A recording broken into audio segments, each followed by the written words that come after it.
An Accounting of the Scrolls by Quintus Nerevelus, former Imperial Librarian.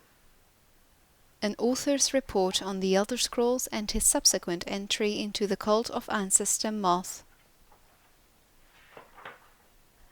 After the supposed theft of an Elder Scroll from our Imperial Library, I endeavored to find any sort of index or catalogue of the scrolls in our possession so that such situations may be avoided, or at least properly verified in the future. To my dismay, I discovered that the moth priests are notoriously inexact when it comes to the actual physical manifestations of the scrolls, and had no idea how many they held, or how they were organized. Merely asking the question evoked chuckles, as if a child was asking why dogs cannot talk. I will confess my jealousy of the ones who can read the scrolls grows, but I am not yet willing to sacrifice my sight to alleged knowledge. The older moth priests I attempt to engage in conversation seems as batty as any other elder who has lost their mind, so I fail to see what wisdom is imparted from the reading.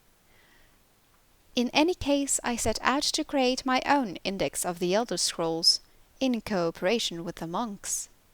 Day by day we went through the tower halls, with them telling me the general nature of each Elder Scroll so that I might record its location. Always careful never to glimpse the writings myself, I had only their word to go on.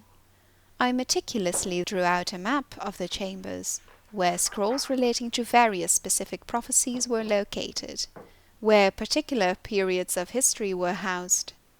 In all, it took nearly a year of plodding, but at last I had rough notes on the entirety of the library to begin my collation. It was here that things began to go amiss. In studying my notes, I found many areas of overlap and outright contradiction. In some cases, different monks would claim the same scroll to be at opposite ends of the tower.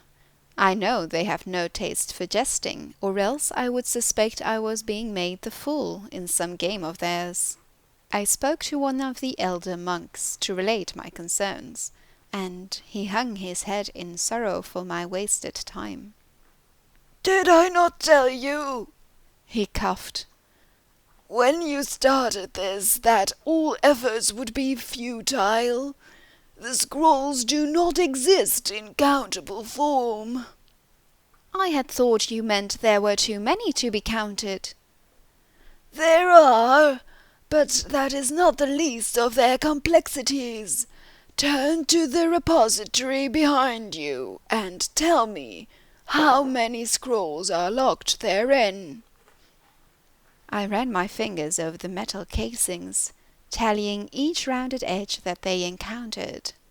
I turned back. 14, I said. "Hand me the 8th one," he said, reaching out his hand. I guided the cylinder into his palm, and he gave a slight nod to acknowledge it. "Now count again."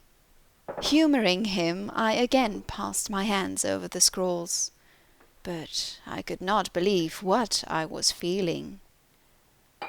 "Now there are 18, I gasped. The old monk chuckled, his cheeks pushing up from his blindfold until it folded over itself. "And in fact," he said, "there always were."